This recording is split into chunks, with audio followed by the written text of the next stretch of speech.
بسم الله الرحمن الرحيم، والصلاة والسلام على أشرف المرسلين. نرحب بكم أخوتي الكرام أخواتي الكريمات في المؤتمر الصحفي الأسبوعي لوزارة الصحة والخاص بجائحة كوفيد-19، والذي نقدم من خلاله الوضعية الوبائية خلال الأسبوع البارد. تم تسجيل 263 من الإصابات الجديدة خلال الأسبوع، من ضمنها 3 مخالطين و260 من الحالات المجتمعية. كذلك تم تسجيل 272 حالة شفاء خلال الأسبوع الماضي، فيما للأسف تم تسجيل 3 وفيات، نسأل الله العلي القدير الرحمة والغفران للمتوفين. بلغ إجمالي الإصابات المسجلة منذ بداية الوباء 36722. بلغ إجمالي حالات الشفاء 35486، فيما بلغ إجمالي الوفيات 789. نسأل الله العلي القدير الرحمة والغفران للمتوفين. تبلغ الحالات النشطة اليوم 447، من ضمنها 425 بدون أعراض، 8 بأعراض خفيفة، و14 حالات حرجة. نسأل الله العلي القدير الشفاء لجميع مرضانا. بالنسبة لتوزيع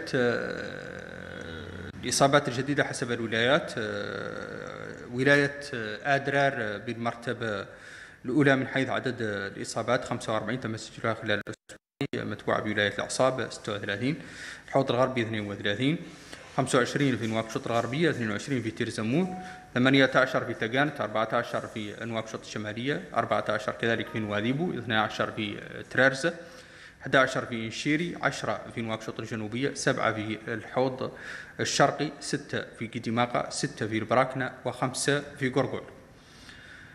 تم خلال تم بالنسبة للفحوص الجديدة، هذه الفحوص خلال 24 ساعة الماضية تم تسجيل 1289 فحص جديد، من ضمنها 976 من الفحوص السريعة و313 من فحوص بسائر. بالنسبة خلال الأسبوع الماضي في الحوض الشرقي تم إجراء 4074 فحص جديد، 1351 في نواكشوط الغربية 4074، الحوض الشرقي 1351، نواذيبو 919، الأعصاب 781، قرقل 729، 628 في قديماقة، 527 في الحوض الغربي، 485 في ترارزة، 416 في البراكنة، 285 في نواكشوط الشمالية، 281 في نواكشوط الجنوبية، 280 في تير زمور، 256 أدرار، 224 في إنشيري، و105 فحص تم إجراؤها خلال الأسبوع الماضي في ولاية تقانت. بالنسبة لحالات الحجز تم تسجيل 32 حالة حجز جديدة خلال الأسبوع الماضي، من ضمنها 22 بحالات خفيفة و10 حالات حرجة. تم كذلك خروج من المستشفى 20 مريض خلال الأسبوع الماضي. إجمالي المرضى المحجوزين داخل مستشفياتنا اليوم 22، من ضمنها 14 حرجة، يتوزعون على النحو التالي: مريض 1 بالعيون، 2 بتجيجة، 1 بزوارات، 1 بمستشفى الشيخ زايد، 17 في المستشفى الميداني محمد بن زايد، من ضمنها 13 حرجة.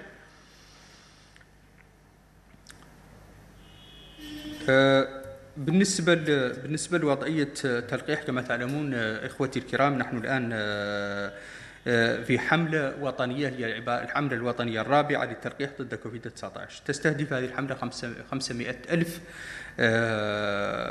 شخص للتلقيح. تم خلال الأيام الفائتة من حملة التلقيح تلقيح 95,090 موزعة على النحو التالي: 11,409 في الحوض الشرقي، 8,191 في الحوض الغربي، 9,243 في العصابة، 13,835 في قرقل، 7,157 في البراكنة، 5,192 في ترارزة، 1,505 في أدرار، 2,383 في نواذيبو، 2,186 في تقانت، 7,591 في قديماقة، 4,038 في تير زمور، 203 فقط على مستوى ولاية إنشيري، 16,240 في نواكشوط الغربية، 2,659 في نواكشوط الشمالية، و3,258 في نواكشوط الجنوبية. Bienvenue dans le point de presse hebdomadaire du ministère de la Santé relatif à la pandémie, à la situation épidémiologique de la pandémie Covid-19. Durant la dernière semaine, nous avons enregistré 263 nouveaux cas positifs Covid-19, dont 3 cas contacts et 260 cas communautaires. Nous avons aussi enregistré 272 guérisons et 3 décès. Le cumul de cas positifs enregistrés depuis le début de la pandémie est de 36 722, le cumul de guérisons est de 35 486 et le cumul de décès est de 789. Nous avons aujourd'hui 474 cas actifs, dont 425 asymptomatiques, 8 avec des symptômes simples et 14 avec situation clinique grave. Pour la répartition par région de nouveaux cas enregistrés durant la dernière semaine est la suivante. En premier, la région d'Adrar a enregistré 45 nouveaux cas positifs, suivi de la région d'Assaba 36, Hodr Gharbi 32, Nouakchott Ouest 25, Tirizamur 22, 18 au Taga, 14 au Nouakchott Nord, 14 à Nouadhibou, 12 au Trarza, 11 à Inchiri, 10 cas positifs ont été enregistrés à Nouakchott Sud, 7 à Hod Sharqi, 6 à Guidimaka, 6 aussi au Brakna et 5 cas ont été enregistrés dans la région du Gorgol. Pour les tests réalisés par région, 4074 tests ont été réalisés durant la dernière semaine à Nouakchott Ouest, 1351 à Hod Sharqi, 919 à Nouadhibou, 781 à Assaba, 729 au Gorgol, 628 au Guidimaka, 527 à Hod Gharbi, 485 au Trarza, 416 au Barakna, 285 à Nouakchott Nord, 281 à Nouakchott Sud, 280 à Tirzammour, 256 à Nadrar, 224 à Ninchiri et 105 tests ont été réalisés au Taga. Pour la situation de l'hospitalisation, nous avons enregistré l'hospitalisation de 32 cas durant la dernière semaine, dont 22 avec situation simple et 10 avec situation grave, donc sous oxygénothérapie. Nous avons aussi enregistré 20 sorties d'hôpital. Aujourd'hui, nous avons 22 hospitalisations dans les différents centres Covid, dont 14 graves, dont un hospitalisé dans le centre hospitalier d'Ayoun, 2 à Tijikja, 1 à Zouarat, 1 à Cheikh Zayed, 17 dans le centre hospitalier, dans l'hôpital de campagne Mohamed Ben Zayed, dont 13 graves.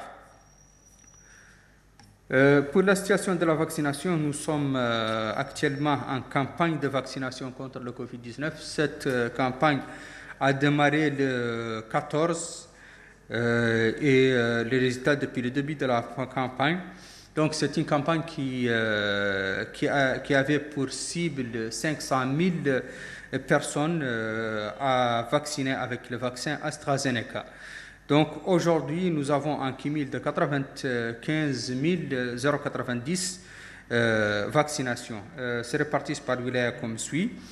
11 409 à Hod Sharqi, 8 191 à Hod Gharbi, 9 243 à Nassaba, 13 835 au Gorgol, 7 157 au Brakna, 5 192 au Trarza, 1505 à Nadrar, 2383 à Dakhlet Nouadhibou, 2186 au Taga, 7591 au Guidimaka, 4038 à Tirzammour, 203 à Ninchiri, 16 240 à Nouakchott Ouest, 2659 à Nouakchott Nord et 3258 à Nouakchott Sud.